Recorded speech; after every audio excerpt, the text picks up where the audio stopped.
year 1212 since the birth of Christ, Friedrich, the only son of Heinrich Stauffer, to his father's glorious throne arose. By Providence chosen, though only 16 years old, clever and strong, he was a king most bold. Challenges were plentiful, but his judgments full of wisdom.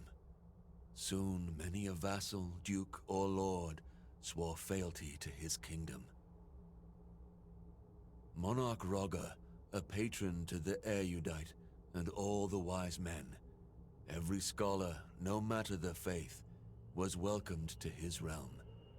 His deeds were glorious, his subjects loved him more and more, his dominion prospered like never before.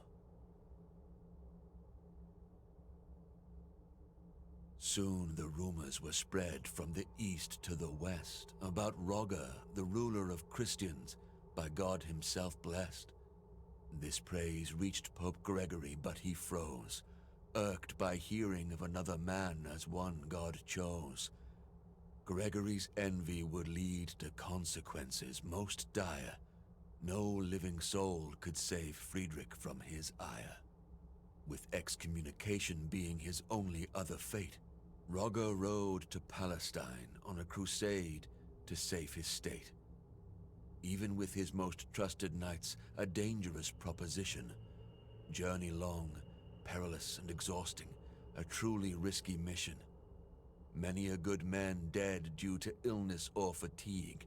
That was the true terror of the Pope's intrigue. One day a desert storm came, raged and refused to wane, threatening to end both their lives and the campaign.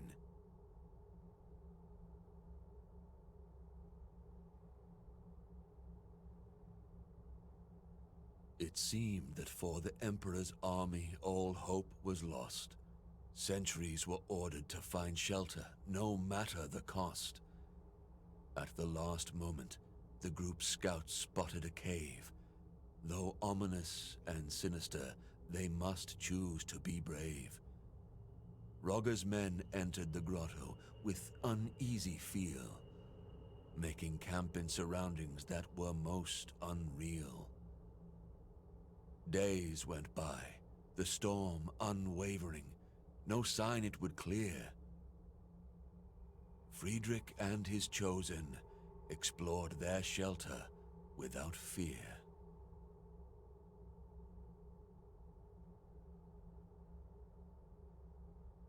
Delving deeper into their shelter, anything but small, dark passages lined by pillars receded to a large hall.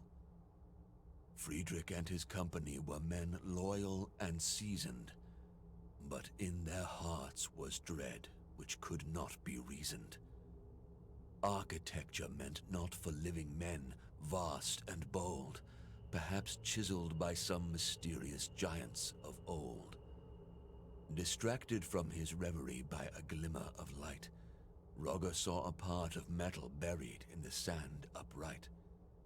A machine, a gate, centuries old, with it he must return. What trove of lost knowledge from it could he learn?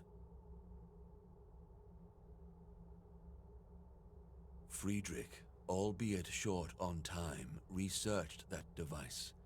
Its power to grant wisdom should more than suffice. Gate to the Temple of Wisdom, the device was now called. It would lead to understanding of deep truths unequaled. In much higher spirits, knights loaded the gate on the caravan, and once again their journey, their crusade has began. The dread lifted, resolve firmer than ever before, no longer fearful of what for them lay in store. No more was the journey punishment meant by the Pope. Now their quest was meaningful, their hearts full of hope. In the end, Roger gained control of Jerusalem without blood spilt, opened the Holy Land to pilgrims again, defensive walls rebuilt. City's crown rested on Emperor's noble head. With wise Sultan Al-Kamil he shared his bread. People sang only praise for their emperor once again. With glory and magnificence he continued his reign. Through the gate to the Temple of Wisdom, Friedrich often went. To learn its secrets, to further knowledge was his lustrous intent. He worked closely with those most loyal, those he chose. Thus, a new order of Knights Noble, order of justice, arose.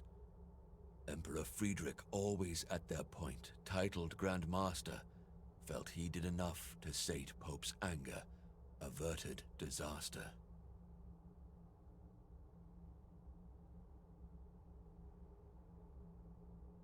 But to Gregory's ears were whispered rumors terrible, stories about a deal with the devil and lies unbearable, about how Roger's order was built to conceal a devil's gift, and since the Pope believed it, it caused an irreparable rift.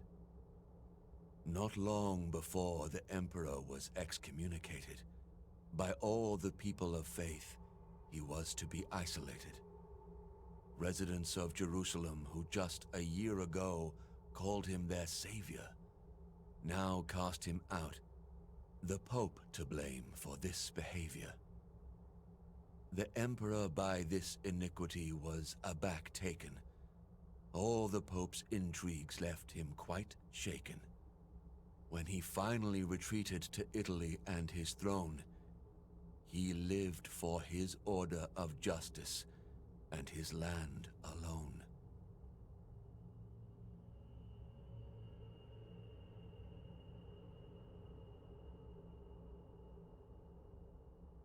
Roger guarded the secrets of the order, for his enemies would not cease.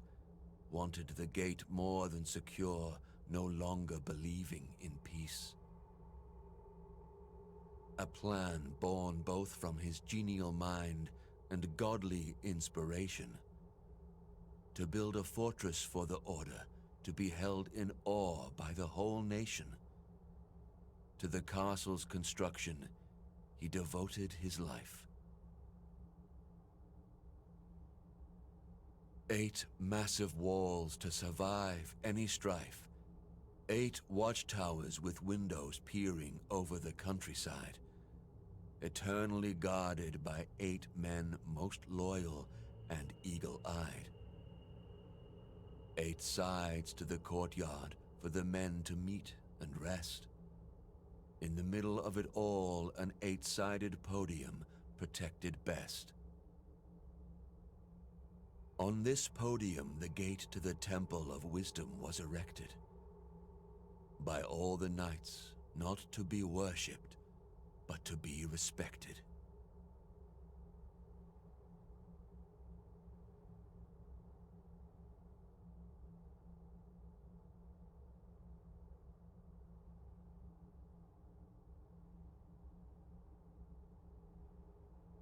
So it was created. For both the lost and the wise it did shine. Templum Justitia, the temple of justice, the castle, the shrine. It was quarters of the order by the wise Placentinus foretold. Inside were troves of wisdom and power, more precious than gold.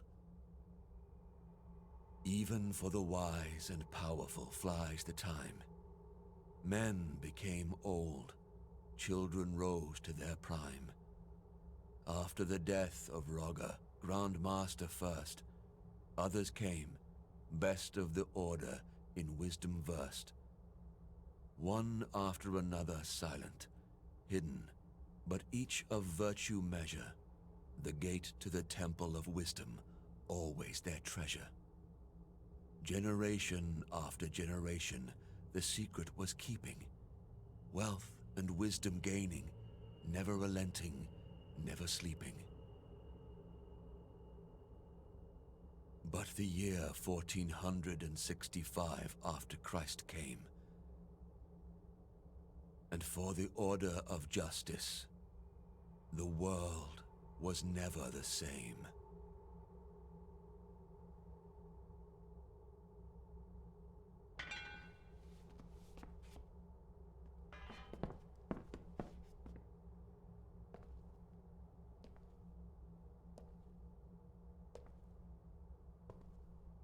There he is! Look up!